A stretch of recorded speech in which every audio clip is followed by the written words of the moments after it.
Hey everybody, welcome to Cars with Cocktails, a show where we join two things that go perfectly together, drinking and driving. We are joined by our guest today, Charles, obviously the home mechanic, my co-host, and Jason. He is an editor at Jalopnik, and we're going to be drinking... Dark and Stormies, and I'm already spilling. Dark and Stormy. Yeah, ginger beer, rum, a dark rum, I assume that's the dark part of the Stormy, and a beautifully cut... Beautifully cut. It is well hacked. Lime slices by our friend Paul. I was responsible for cutting the limes. I did a very bad job. How much rum are you guys putting in there? Up to like A bit. your dragon tail there? Yeah, I didn't grab a thing to measure. That might be because I'm lazy. That's fine. I feel like I need more based on this color. It's very stormy, not super dark though. Yeah, it's not I dark. wasn't expecting this to be clear for some reason. It's magic. All right, so while we make these drinks, I actually think I might need a little more too. Mine's very... Yeah. I feel like I came in on weak sauce mode here. So today we're talking a little bit about the Tiguan that you see behind us. This is Jason's wife's Tiguan. Yes. Suffering the ever so common timing chain tensioner failure. Among other things, though, I don't think we actually determined that the chain tensioner was the primary contributor to this issue. However, it doesn't really matter because the repair ends up being the same. And Jason hit a home run with a total of 8 bent intake valves, which is not a rare bird, really, in the failure world. So what we figured we would talk about today is kind of like the idea where when do you know when it's time to make a big repair like that or maybe get a different car? It's a question that I know Paul gets from time to time. I get all the time. And the good thing is there's no real clear-cut answer. That's also the thing that pretty much sucks. Oh, you can swear, by the way, if you want. It's I love swearing. So some say it's encouraged. Yeah. Just, be thoughtful, unlike me, who just... let me ask you this. Swear. I guess before we get into the topic, I would say maybe a little bit of a background on you. Sure. I don't know much about you. What? I know you work at Jalopnik and you're editor. Yes. What's your background in terms of getting into cars? So I've been a Jalopnik writer for a long time, an editor there.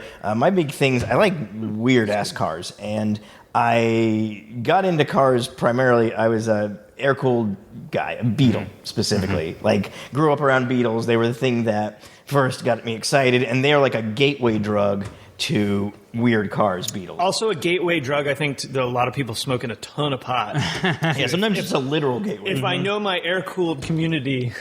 Yeah, not uncommon for that either. But I'm an old man, and I grew up pre-common internet era. So, and where I grew up, I actually grew up in Greensboro, not too far. Oh, nice. I lived in LA for a long time, but that's where I grew up. So, the carscape of like 80s era Greensboro wasn't super Pretty weak, I would thrilling, imagine, yeah. But the Beetles stood out because they were the one that was doing everything different. Engine was in the back, cooled by air, cylinders are pointing a different way. Everything was a little weird about them. So if you're a kid and you're interested in cars, you'd end up at the library and you'd like get books about Beetles, and sometimes they would lead you to other things, and you'd see like other cars that were almost like a Beetle. Like I remember the first time I saw a Renault 4 CV. They were like rear engined also, and like a Fiat 500, and I'd see them in the background of things, and there were so few ways, like now you just Google it, but back then... There's no way. No, so what... This was before you could just jump on your phone. You'd be going through pictures and magazines. You'd go through pictures and magazines, trying to find the Hope weird it's stuff. mentioned in the little thing figure out underneath. what it was, look at a magnifying glass to see it bad. And I ended up getting travel books, is what I realized the key was. You get like a travel book from someplace in Europe or wherever, and then it's full of the weird cars, and that let you figure out. Like I remember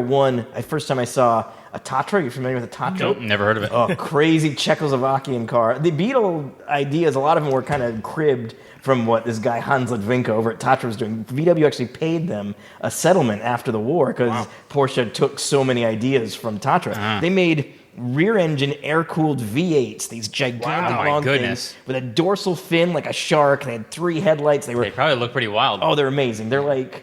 Wait a minute, I got to see it. You got to see a Tatra. Keep talking. Google Tatra T87, and they're absolutely fascinating. So, Yeah, it's just like this cascading path. Like Beetles were the thing that made me realize not all cars were like Delta 88s and these big boring things that just Holy crap! right? Like look at that movie. It's like a damn presidential wow. car. Oh yeah, but it's It got looks- this weird like World of Tomorrow if from you're the not familiar, 1930s. it looks feel. almost like a stretched Beetle, almost. Yeah, well, it's Yeah. similar. I mean, a lot of the ideas are the same. Yeah. I've driven one, and they're amazing because they're super tail happy. So of course, and, with it being that long, with that yeah. much weight in the back. And these were actually like the previous version. The T-77s were known as like the like secret weapon against the Nazis because SS guys used to like to drive them, and they would and they would had to kill handle them? them too fast and would kill Oh, them. that's cool. That thing's damn ridiculous. really cool. I love yeah. it. Fantastic. With that big fin in the back, yeah. And they kept making like cars in this series up until like the 90s. They had a rear-engine air-cooled V8 car that looked kind of, more modern BMW-ish, but rear-engine air-cooled V8s up into the 90s. So it's Wow. amazing shit. So that's the kind of thing I like to write about and love. It's like weird-ass cars,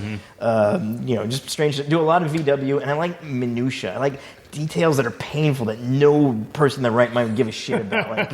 Like Beetle tail. I've made charts of Beetle taillight changes over the years, and for some reason I find it fascinating, and for some other fucked up reason we have people who will read that. I actually think that's a super common air-cooled thing that the guys that are like in it, like that's their hobby or their job or their life, basically, they also share that same attention to detail. Because someone will be like, and I love air-cooled. I like that community. I think what's really cool about air-cooled is, especially with the Beetles, it doesn't matter what you do to it. It's almost always cool. Rat rod, Yeah. cool. Original, cool. Restored, cool. Yep. Chopped up piece of shit, probably cool. But they share, and like people ask, what do you think about the 57 Beetle? Wasn't the taillight weird? And I'm just like, yeah. I think when you have a don't car know. that literally changed barely at all from like 1938 to 2003, You're you looking for have the to difference, get yeah, to it, because it was basically the same damn car all that time. But a whole shit ton of things changed, and VW used to talk about it in their advertising how they were doing all these things. But if you just look at them, We got new taillights. On the surface, right? They don't you look park a drastically different. 1950 Beetle next to a 1970 Beetle, and you can barely tell the difference. But I love it. Well, it's interesting. Okay, so that's your background in getting Yeah. into cars. Doing Jalopnik, I think some people probably have interest in getting into, or at least that would be in their mind the dream job of working for it's a something like fantastic job. Jalopnik. Yeah. How did that process happen for you? So I've done a lot of different things. I was a graphic designer for a long time. I was a stand-up for a while. Like a stand-up comedian? Stand-up comedian. Nice. I opened for George Carlin once, way back That's in the cool. day. Yeah. And I did. Look at you now. You're on our shitty podcast drinking No, in my garage. Clearly made it. .com era, I started like a webcasting company, did all kinds of crap. But I always liked cars, and I always did some writing. I wrote for The Onion for a while, like an idea that's writer. cool. And then I didn't. It'd be fun. That Well, seems like- I didn't even realize autojournalism was like a thing until I bought a. So I bought like a weird. I bought a Reliant Scimitar, which is like this weird British car, right-hand drive, impossible to keep running. And actually, I just sold that in part to help cover this. But it was time for it to go. But through that, I met some of the people who were writing for Jalopnik back in the day, and then I realized, holy crap, you can make what is that? I don't know. It's a cylinder. Is it ice? No. It's plastic. What the shit? oh my goodness. It looks like a plastic sleeve they put Like for a glow necklace. I does. bet does. that's exactly what it is. Well, search your cups, boys, because Uh-oh. There's treats. you know what? I think we had some in the cabinet and it probably fell off Yeah. because I grabbed Oh, it's- this one it's out of the to back connect of the. to connect Yeah, it Yeah, like together. a tube, Yeah. little tube thing. All right, that's Well, how this you is know we all have children. Yeah, because because we know all know what the fuck that looks I know, like. I know exactly what Yeah. the thing is.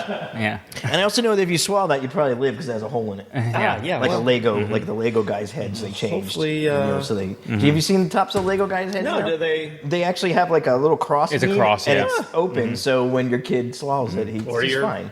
Or your dad dog, or swallows you, or shove it up. Or maybe for noses. There's scales. Probably more noses, yeah. Nostril insertion. Yeah. Anyway, what the hell were we talking about? Nostril insertion. No. Yeah, but right. Jalopnik. pre-Lego. Yeah. So I had this weird car. A Jalopnik writer came to drive it, and that's when I realized there's like a whole world of you can actually make money Doing this, just yeah. reading That's about cars, awesome. writing about cars. So then I Make magazine, Make, they do like DIY stuff. Okay. So I got them to sponsor me in the the 24 Hours of Lemons, that race. So I got them to sponsor me in a 24 Hours of Lemons race. Nice. And we ran that race and built a really shitty Escort. But we did okay. It's an Escort. So. Yeah, it was an Escort, 88 horsepower. We were running at Altamont Raceway in California, super hot. All our effort was put in just keeping it cool.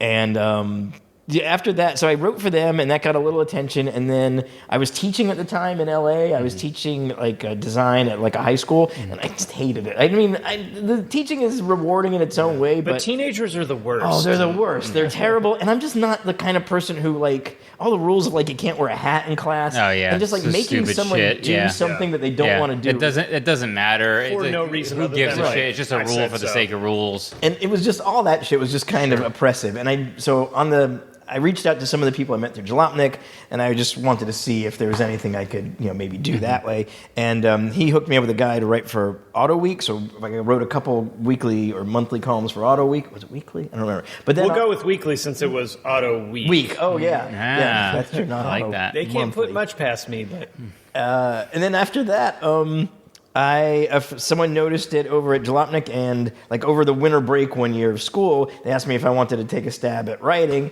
and I did, and I wrote, and they liked it, and I've been doing it ever since. that's awesome, dude. It's fantastic. What I love about that is you had your path, you kind of went through some bullshit stuff that you didn't really want to do, but it was the gateway, and you found a way, because there's this meme going around, and I understand the sentiment behind it, but frankly, I see it and it pisses me off. It's, what is it, a Venn diagram where it's the circles that overlap? Yeah. So it's a circle, complete circle, and it's things I love to do, and then way down here completely separated.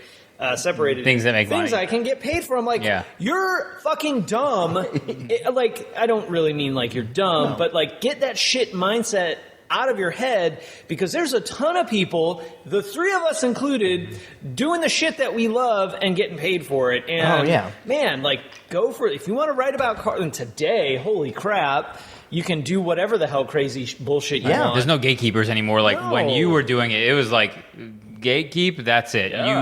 Your choice was either do it for somebody or there was no there was no option, right? So doing a job that you don't hate, that's actually something you're interested in, is a hugely big deal. Yeah. It's great. Because it also frees up time. Because I was doing my work, and you just do your work to get through, and then there's all the other stuff you want to do that's just rewarding to yourself. Right. Because I was doing all kinds of art installation stuff and other car stuff, but it just means you have two jobs: the one you love that you don't get paid for, and the other one. So merging them. Right, and the best way. Even if you make a small sacrifice to do it, or in a temporary small sacrifice, and hopefully make some headway. Yeah, to me, it's such an obvious happier. thing that yes, money is not going to make you happy in terms of relative to. Not if you're doing something that's just misery every time you go in. Right. And I know this is a bit off topic, but I think it's an important thing, and two, I enjoy talking about it anyway. But I think part of the problem is a lot of people aren't willing to take that very, very painful, extremely uncomfortable short-term step backwards. Oh yeah. To really jump forwards, and it's something I did. I know Paul did. It sounds like you did too. Yeah. And having to sell all your shit so you can do something you want, it sucks. But look at, in a very, relative short amount of time, you're doing exactly what you want to do. Before we go further, I'm all about This is very good. It is good. I really enjoy it. Right? It's crisp and got a little spice. I like it. Yeah, it's got a little it's got a little bite It's also one of these deceptively easy to drink drinks that can fuck you up. Well, funny you say that. Last night, you see what happened was last night we were drinking bourbon and apple cider. Yeah. And we not shot. just not just you went to Harris Teeter and bought some apple cider. I was in PA last week picking up that transmission sitting right over there, and we found this little, I don't know if it was PA Dutch or Pennsylvania Amish, Dutch or Amish, I don't know. This little farm stand on the side of the road, and I was like, oh, apple cider. I love apple cider. My daughter and I like to share that in the fall, and man, that shit was good. Yeah. Yes, we probably consumed a lot more than we should have. But the podcast ended funny, from what I remember. Every podcast is a little better. Yes. Yeah. So, So this, it does fall in that line with that too, where you could probably consume more than you originally intended to. Easily. Very easily. Yeah. So, with that said, let's talk about what we said we were going to talk about. Yeah. With cars, when to get rid of cars. So, as I think for me, it's better to start with you. Okay. Absolutely. When do you make a choice? Yeah. Well, see, here's the thing. I have a theory, a personal way I live with my cars, and that is they are the least rational thing that humans buy or use in any other way. Like if you actually stop and think about it, they make no sense. This is exactly why heavily I depreciating love asset. cars. Yeah. Oh no, they make no. If we were rational about cars, there would be like 5 standardized designs. All parts would be interchangeable. Right. Maybe you'd be able to pick color, but that would be it. Like the way we build cars, the fact that any car has more than like 70 horsepower is technically insane because you don't need it. You don't Right, actually right. need it, but we love it. And the fact that cars have this grip on us, like when you get rid of a refrigerator you've had for like 30 years, refrigerators last forever. We get rid of them, no one bats an eye. Nope.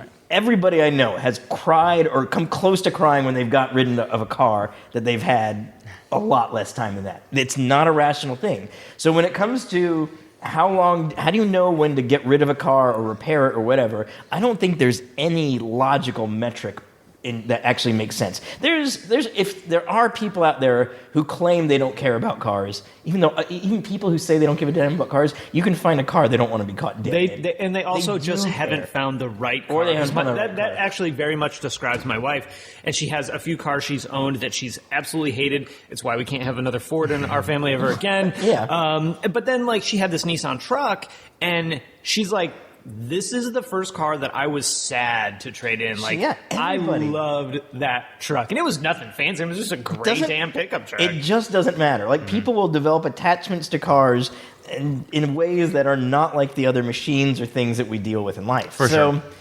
It's tricky. Like, I think the real calculus, like there is some financial calculus that goes into it to figure it out. Of course, can't be But a limitless thing. No, Yeah. but the deciding factor is all gut level, no thinking kind of response. That's very much how people buy cars a lot of times. That's how you get into and out of. Yeah. Absolutely. And modern cars are, like, if you're really looking at specs and things, modern cars are all pretty damn good. It's hard to find Yes, a I real agree with that. shitbox Yeah. anymore. It's almost all gut level just feeling now. And some of it doesn't even make sense. Some of it's like the brand loyalty that people have is completely... It's illogical. I mean, we are the prime example of that. I mean, we pretty much stick to brand. Yeah. You one brand, me 2 brands. Yeah. But they're kind of the They're same. basically the same brand. And it's not like you guys aren't aware of the issues with your brand or whatever, but it doesn't matter. That's the life. Like that is literally my entire life, all day, every day. And I think you just hit it right on the head. It's an illogical thing, especially because the stat is something like your car sits Oh, yeah. untouched 95% Yeah, of if you think its about life, yeah.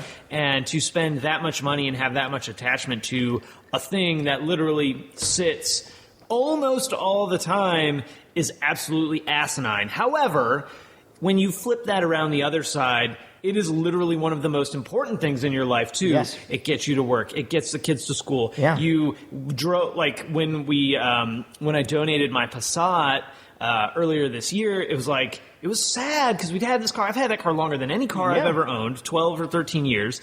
It was the car like my wife and I took all these road trips in, and I'd driven it to all up and down the East Coast, and like we brought our daughter home from the hospital, and like that shit gets emotional. It's important. And these are all big deal things. Paul's like, I don't give a fuck. I may not have a soul. So I personally do not feel attached to cars. I understand the feeling because to me, at least the way I articulate it is that the attachment to the car is attached to the memories related to the car, right? So like even when I think about like my first car, it was a pile of shit, but you remember I have nostalgia around maybe things that happened like relating to my vehicle, whatever, but that was not, to me, I guess maybe it's just the way I segment the way I think about things is I don't attach them to the car. I just attach them to like that time in my life. What was your first car? 86 GMC Jimmy. Oh, what was your first microwave? Jesus. Yeah, you don't know. Well, nobody knows. Here's what I'll say. I don't think they don't matter because I 100%. I do not drive, and almost I feel like by default I have to drive cool cars. I've almost had cool cars my whole life. Yeah. because I've been in this industry, whatever. In the beginning, I really loved cars. Now I kind of have to have cool cars because it's kind of expected of me. Yeah. But I don't feel like I'm attached emotionally to a car. It doesn't mean I don't care.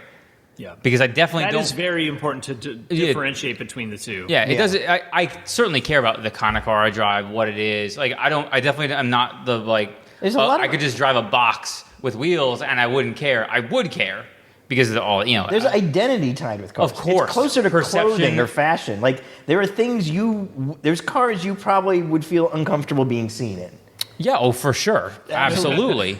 I mean, a smart car is a perfect example of that. Yeah, you wouldn't no one feels like a very masculine person driving a smart car. Yeah. The Or very Brabus ones are smart, kind of I would cool, though. Have you seen the Smart Roadster that they used to make? I haven't. I have driven a couple smart cars, and it's weird as hell. Like, it's fucking awkward, but it is the only car you could do a complete circle 360 in the shop that I worked at. And one of the few rear-engine cars that you could buy, and other than a Porsche, at least in the U.S. One of many that you're definitely dying if you get in a car. I feel like, aren't they pretty safe? They actually are supposed to be pretty safe, actually. That, supposedly. It's little, so it just like bounces off. The samples, exactly. Bing, bing, bing, bing, bing. like a marble. Yep. No, I certainly, I'm not going to pretend like I don't care. Yeah, of course you I am just not emotionally attached to cars. So if I'm getting rid of a car, I could give a shit. Really? It doesn't matter to me. I would get rid of a car in a heartbeat. You could literally take every car I own right now, and I'll just get new ones. I don't care. Really? Mm-hmm. There's no car that you've had before that you see and you get kind of nostalgic about when you see it or something like that? No. Wow. I mean, mostly nostalgia, but I would say... Maybe you are a robot. Yeah, it's possible. Did you see his TikTok earlier? He was definitely a robot. Yes, we did a funny video earlier, but I would say attachment to cars is not something I have. Right. It's again for me, it's more the memory related to the time. Sure. Yeah. Because it's a snapshot of a time in your life, right? It is. And that's what one thing for me, and this is completely separate, is that's why like.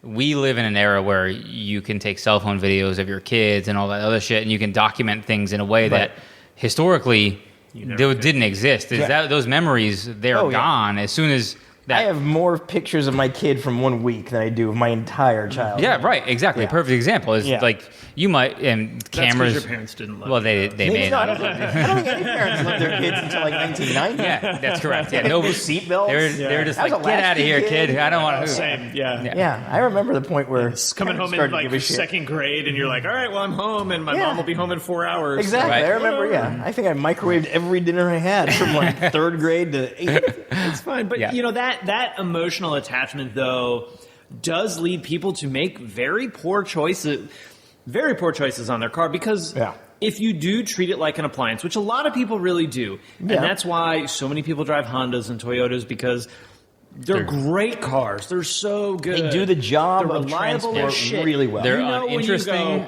but boom, they go. It's gonna start, Yeah. and it might not be like super fast or super cushy or super luxurious, but it's going to do what the hell it was intended to do. Sure. Start, get you A to B. I respect cars like that. I like actually one of my favorite. I had a Scion XB, the first gen one.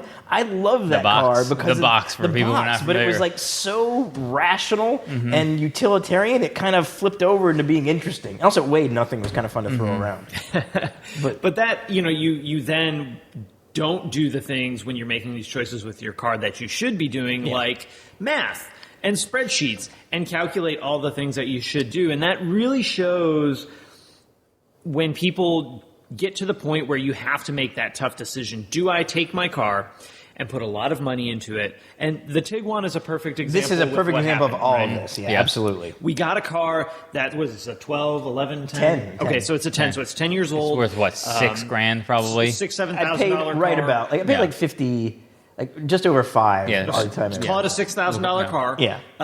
Which I think actually is a great deal. in good shape for that. Yeah, I mean it's in really good shape, almost. And the thing is, It is right this second. right. This Maybe we haven't started yet. This is a perfect example of the irrationality because my wife got in it, and the reason she wanted this car was because the interior feels great in this car. It's all light colored. It's got the big glass roof. It feels airy. It feels modern. It's just a pleasant car to be inside, and it looks the way she wanted it to look.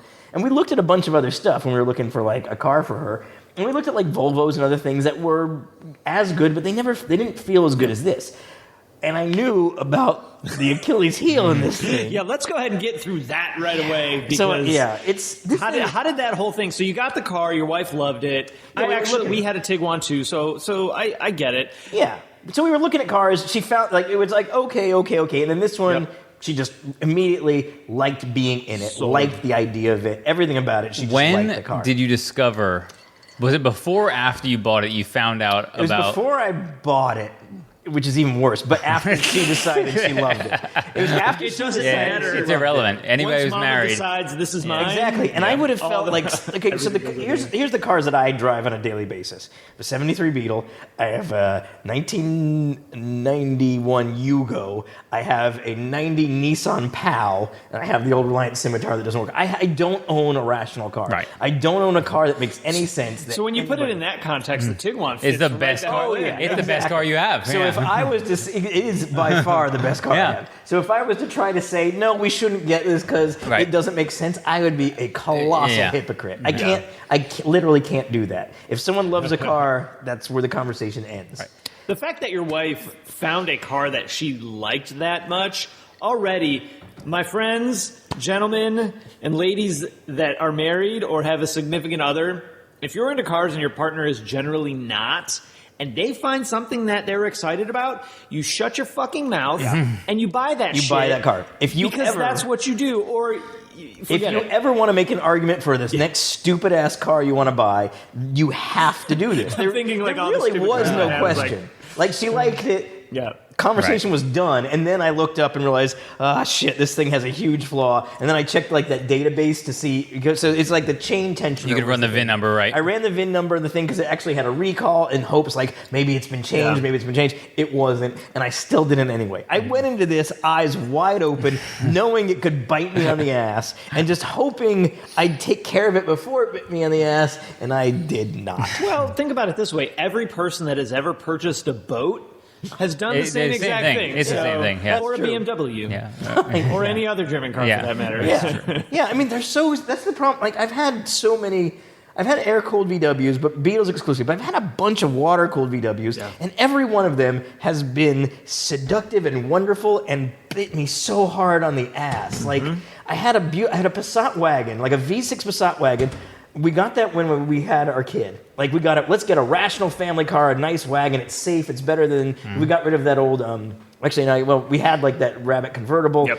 So we got like this. We think this is a modern car. The week my kid was born, the fuel pump failed on it, and I ended up taking him back from the hospital in my old Beetle. Like, all the things that we said we wouldn't do. That's amazing. The oil pan in that thing was like this far from Yep. the ground, and it was made of crackers, and it would break. And that thing looked beautiful, drove great, and pissed One of the me best off. driving Volkswagens ever made. It's a fantastic car in so many ways, except for fucking using Well, that thing. And Did it's- all the things every except speed go. bump would just the make your anus V6 clench. was the best version of that car. What was the best version? V6, The that one you V6. had, Okay, was yeah. the best version of the car, Yeah. without a doubt. They didn't. But it had such a fatal flaw. Like this thing looks. Oh, it had way more than It, one. no, it had a lot of That fatal is, flaws. I still stand by CV today booths, that control is arms. the most expensive Volkswagen to own and keep properly maintained Yeah. because everything failed and all that shit was expensive. So this would have been like the 99 to 05 Passat generation, talking about the V6. Yeah.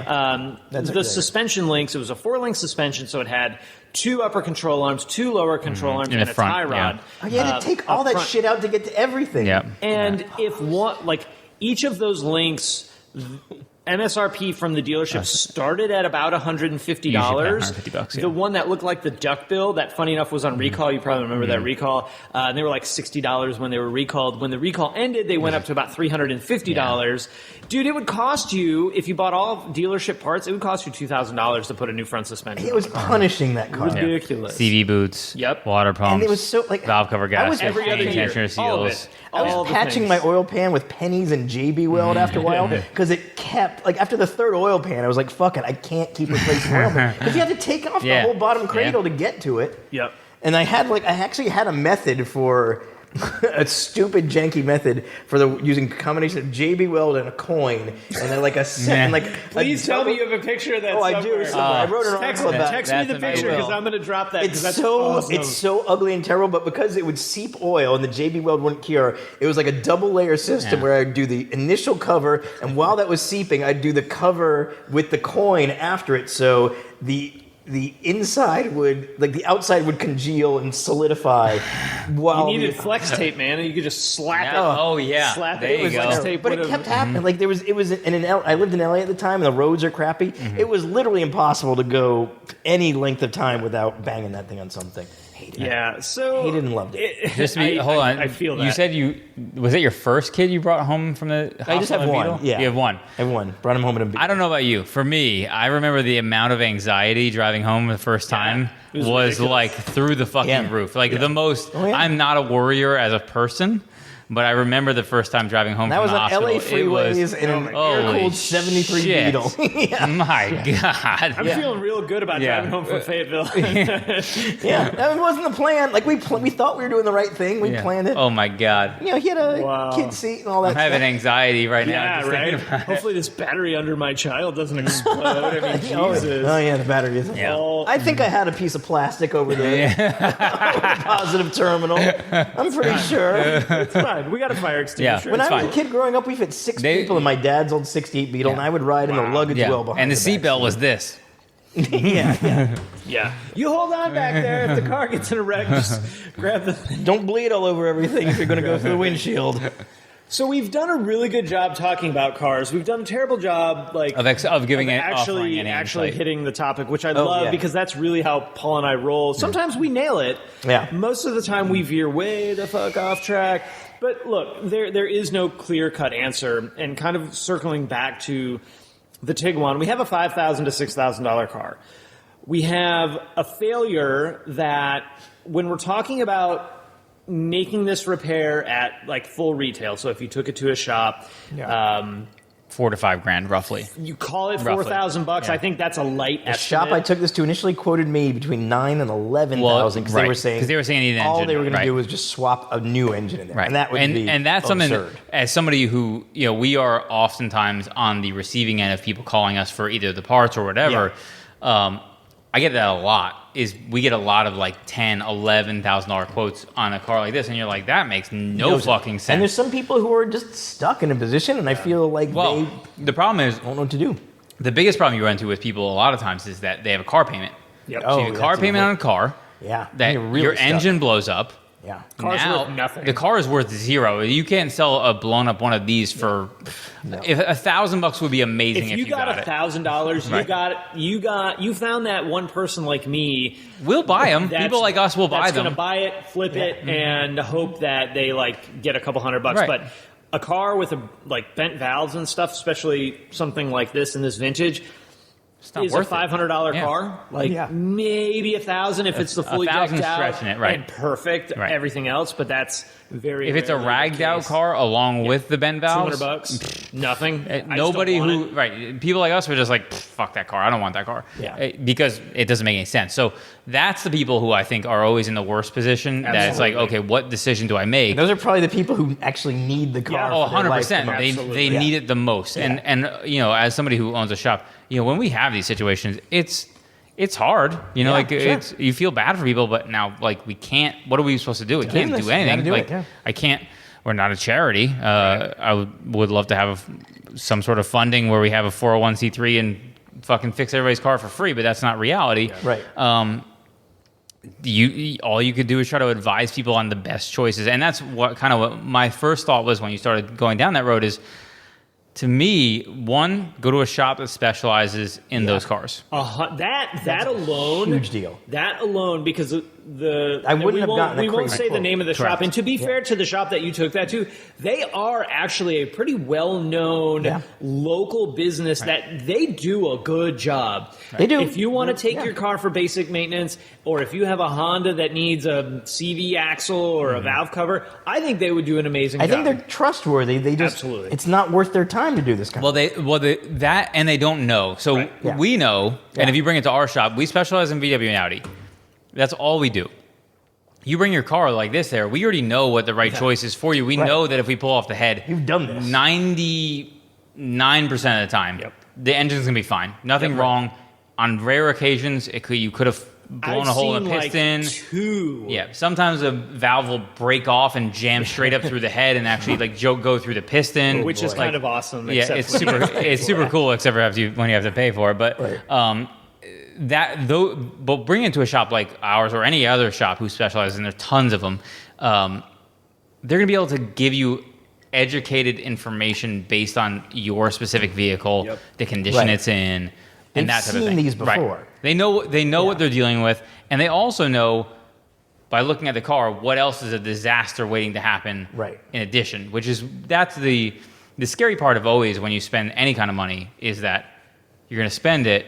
Yeah. And then you walk out the door, and the thing is worthless again. Yep. Which would have been the case if I did the used engine route for this. Correct. Oh, 100%. Yeah. So that was another thing they had talked to Jason about is like a used engine. And he thankfully emailed me. I'm like, no, don't do it. Like, you're going to end up spending the same amount of money to fix the same shit because it's going to be the same engine that's going to have the same shit wrong with it. Right. And, it's tough. And even something that I don't know that I had even talked to you about, when Paul and I got this car, we pushed it in, we bore scoped down, we almost instantly saw the valves were bent on cylinder 1. So at that point, there's really no need to go any further. Yeah. Like, we know the valves are bent. We had the bore scope, couldn't see any damage to the piston beyond the reliefs, getting a tiny little contact, kiss, which is fine. It doesn't Normal, matter. yeah. It's not going to change the temperature of the water of the pool. But we ordered the parts, and while we were kind of in this waiting period, waiting on parts and for Paul and Nate to come back to work on it, I'm like, man, I got to go a little deeper because what I have seen is like certain parts fail. And if you're a VW Audi person, you know about the cam bridge and the screen. If you're not, it doesn't matter. There's other things that can cause more damage that you don't just see right away. It's not going to cause any noise or there'll be no fault. Right. But I'm like, let me just pull the cam bridge and I can inspect the cam and just go that next step deeper, because there's a lot of shops that would have just said, yeah, you need this XYZ part, and then they get in there and go, oh, we found this thing we didn't know about, and now you're another $1,000 in, and you're like, the cams, that intake cam, I think is like $700. Is it really? Oh yeah. Oh, Yeah. damn. Yeah, the intake cam and the exhaust cam, I think it's about the same. So if you needed a cam, and something that you're not familiar with, we covered in our video, is what sometimes can happen on these cars is when they contact the valves, the lobes are actually pressed onto the cam. Oh. So they'll Transfer spin. It's rare, it's not common. So but the camshaft will spin the inside the lobe. The lobe will spin around the Right. camshaft, and so one of your lobes will be off, and so you'll need a cam along with it, which is another $700 or roughly whatever in that range. Right. Yep. And that's always obviously real bad news. So We're already not giving you great news, Right. and now we're like, oh, by the way, it's the same amount you're spending. Like, that's what that cylinder head costs almost. yeah, cylinder head's about $1,000. Yeah. Yeah, so you're 70% of the way there. So, this is a conversation I've had with so many people over the years, both digitally with kind of what Paul and I do now, and legit face-to-face in the shop. Here's the things I found wrong with your car. It's a $5,000 car that needs $4,000 worth of work.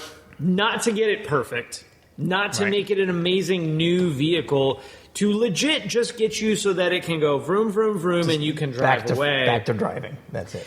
And it's never an easy conversation, one, and there's never a clear-cut answer, as I've said many, many times, probably 700 times. This is my imaginary calculator.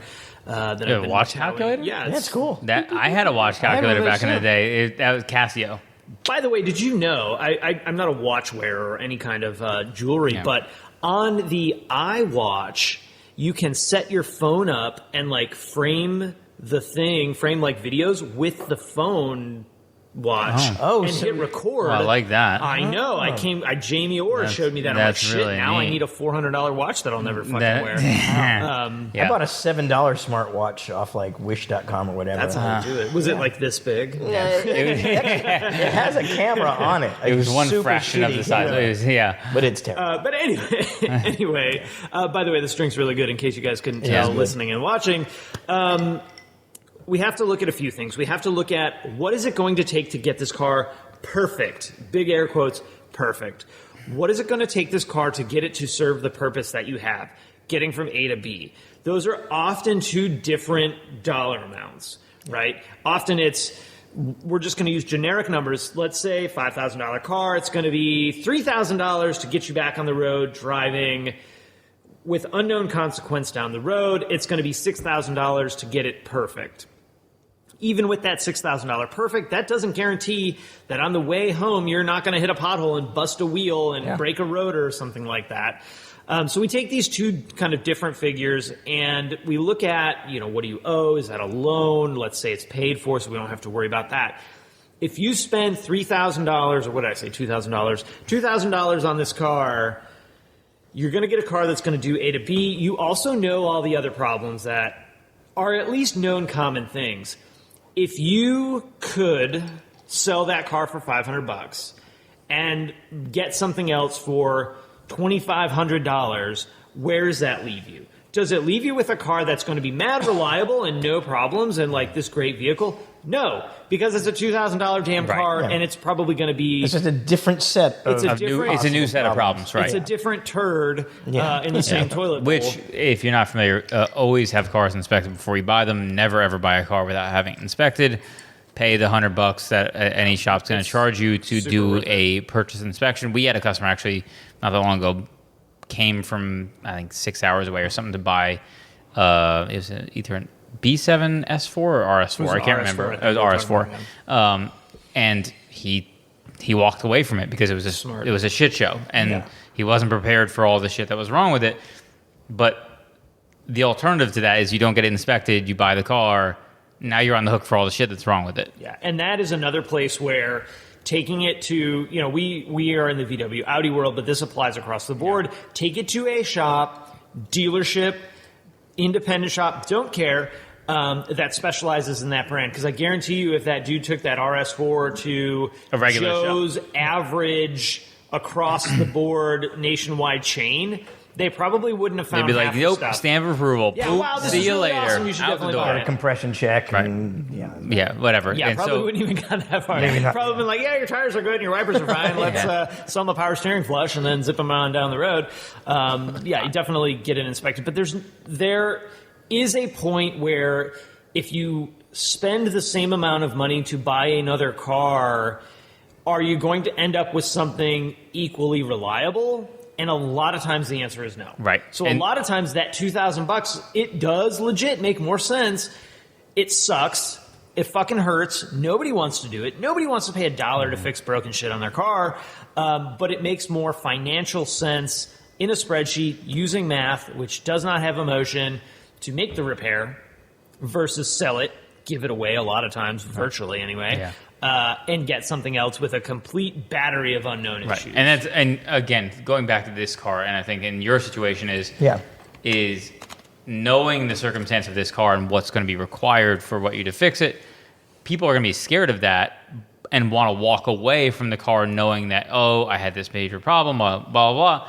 And by the time this car is done, there's not a lot that you need to be that concerned about. No, and when I was looking at this car, and I saw like the big Achilles heel, but then I saw beyond that, this TSI engine is not that bad. It's actually pretty reliable once you take care of once you this address big that looming nightmare.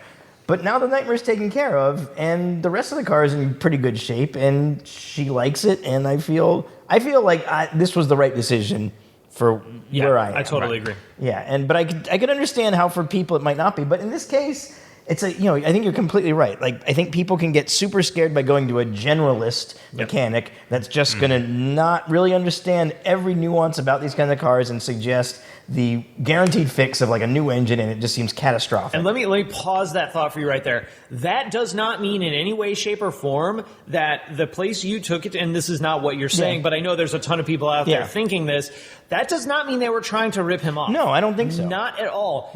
They're not prepared. If you brought me a Toyota whatever or a Ford F-150, I can look at it and see the things that are wrong with it. We can't predict. I don't know all the common problems on a Ford F-150 like a guy that specializes in Ford trucks, just like I know this car better than someone that works at a general service station.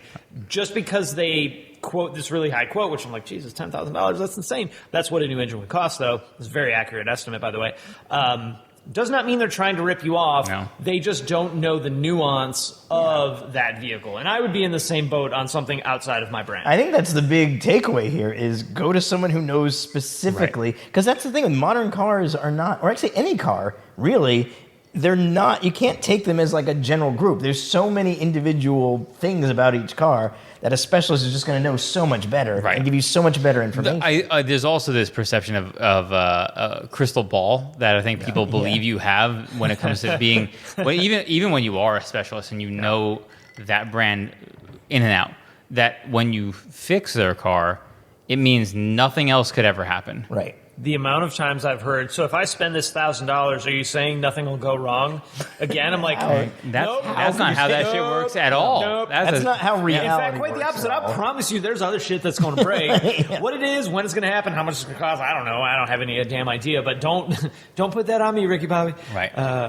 So relatedly, though, so a friend of mine has a relatively new Nissan Rogue she drives and was in a wreck. And she was, going to get some kind of payout. And I was wondering about what it means to be like. I'm always of the opinion like buying new always seems a little ridiculous to me. I prefer used, yes. Yeah, I feel like there's some similar calculus. Like when do you buy something? Like a lot of people buy a new car and they think I'm just not going to have to worry about it ever. Yeah. But the thing is, a new car is a used car as soon as you drive away. And like within a year, it's a 2. So. Do you guys feel like it makes more sense for someone to just start off with something 2 or 3 years old or whatever, not have to deal with all the markup or let the depreciation already happen, and then you're in a basically... So my personal preference is CPO cars. Ding, ding, ding, ding, I ding. figured he would say the same thing. I'm CPO right cars, with you. and people don't realize this, is CPO cars have fucking crazy warranties. It's specified certified pre-owned, yes. So what that means is you've gotten a car with... It's going to be a couple years old. It's going to have reasonable miles. It's going to have gone through a brand level certification to really, it's never going to be new again, but it puts it real damn close. Right. And shit breaks. Almost everything is covered under warranty, just like a new car warranty. Correct. Oftentimes they're already still So it's under effectively new car all the warranty. new car benefits, but without the hit you take. You don't take someone else pay. Someone else right. take it, yeah. You don't take the depreciation. That to me, that's the, if you're talking about, okay, here's smart financial decisions from a car buyer, that's your financial decision is buy CPO cars. You don't take the beating on the depreciation when you buy a new car. You walk away, you get an amazing fucking warranty. I mean, you're talking about 75,000 miles, something like that. Whatever. Yeah, it varies depending on manufacturer and time. Initial factory warranty. It's significantly longer than the initial warranty, bumper to bumper, and then they also have your powertrain warranty on top of it. It's such an obvious choice for most people. I think that, and most manufacturers. I don't know about the non-European space, but I know the European space pretty much all have some version of that pretty much looks very similar. I think most brands do. So back to that Passat that I mentioned earlier that we donated earlier this year. That's how we bought that car. So that car retail sticker was like $29,000 something dollars. Not a crazy expensive car, but like for a more time, that was kind of an expensive car. Back in 2005, $30,000. That's a lot of car. Cheap. Absolutely. Today it's like shit. You get a Kia base model Kia, but no. So it was whatever, $30,000 brand new. I bought it 2 years old. It had like 27,000 miles on it, which was high miles. It had been serviced at the dealer that I bought it from, every single service. There was a couple minor repairs that had been done, like the window switch broke or something like fucking meaningless shit. Right. And I paid $12,000 for Oh my it. God. Such a better deal. I mean, that's amazing. Silly. And it was still essentially a new CPO, car. right? And you got paid to fix it. That's a rare. That's a totally different situation, but So I got a car that had a ton of warranty left. I knew all the problems that were going to go on with it. I knew all the maintenance history. And you paid less than half. And I paid less than half. Now, had they retailed it, it might have been a bit more, but even if you paid 17, that's a killer damn deal. Yeah. And like, why? I love new cars. I have bought exactly 3 new cars in my life. One was a lease, one was my Golf R, and one was when I was an idiot. Well, more of an idiot, I think, more of an idiot. Who knows? It was a long time ago. CPO legit, if you take nothing away from this, other than this drink is really good, and Buy CPO cars. I'm starting to struggle to concentrate. Not that you notice, because I struggled that anyway. CPO legit, hands down, the best way to buy a car. Period. That's solid advice. Yeah, that is good.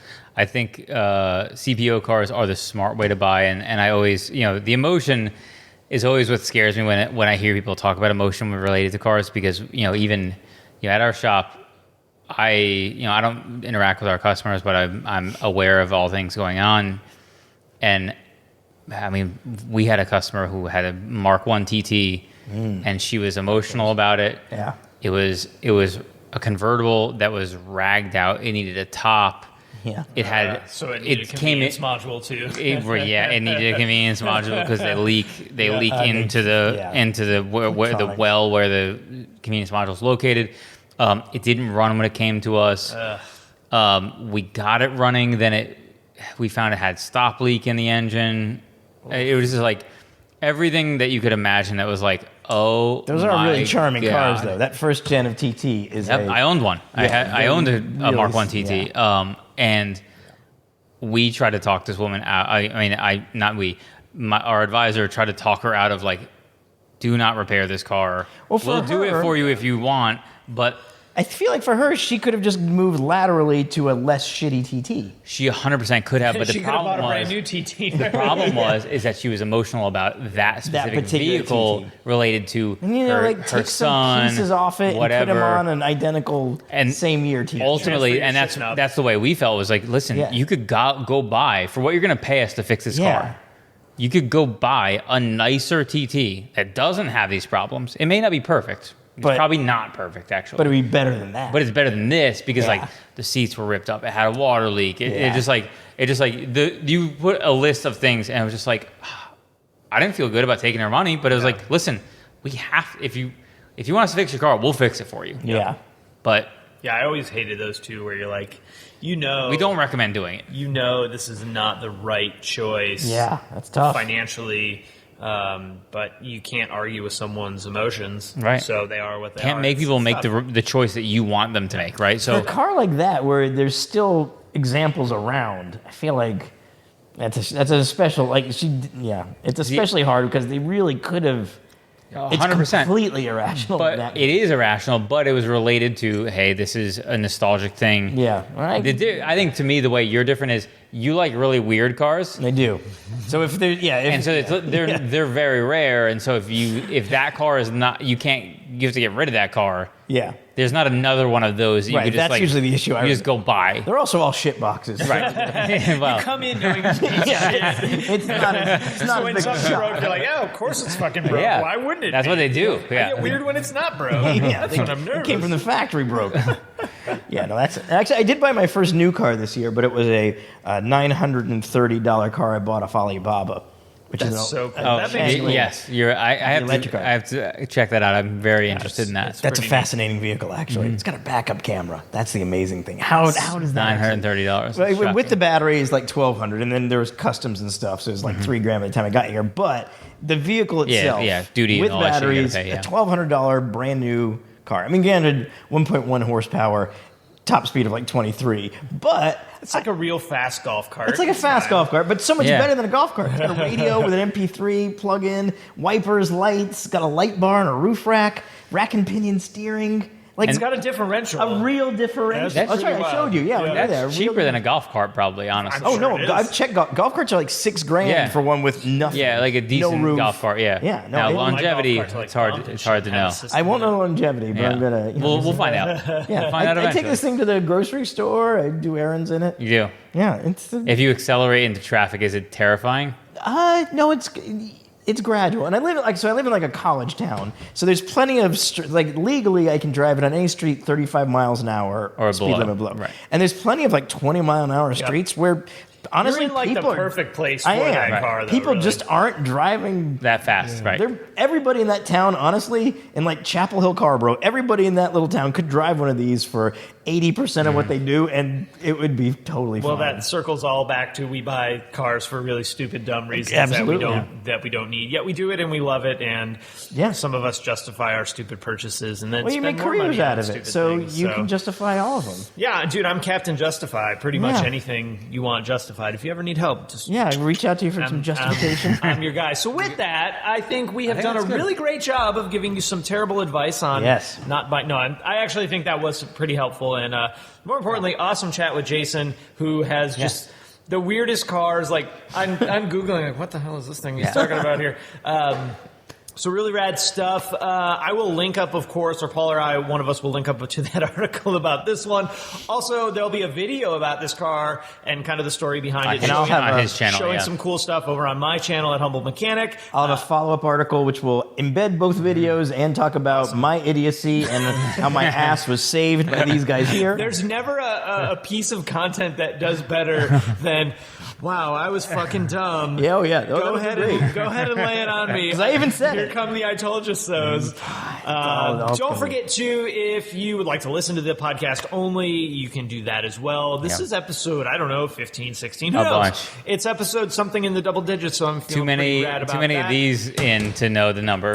I will say, one, the what brand is this? Spectacular Ginger Beer is wonderful. It is really good. The rum I don't know because it was mostly bitter, but Kraken. it's got a Kraken on it. Label's great. I love the label. Yeah. Great, Kraken. great drink. A little sweeter than I think I would normally go with, but the ginger beer I think does a good job of balancing out the sweetness. And of course, you can't really go wrong with lime in a drink, as far as I'm concerned anyway. Big ups to Paul. Big ups to Jason. We are out. Thank you guys for watching or listening, and we will do something to you next time. Wait, that's not right. How do we end the We show? could do something to somebody next time. could. but that How do would we be- generally end this? Do we just like... Yeah, bye.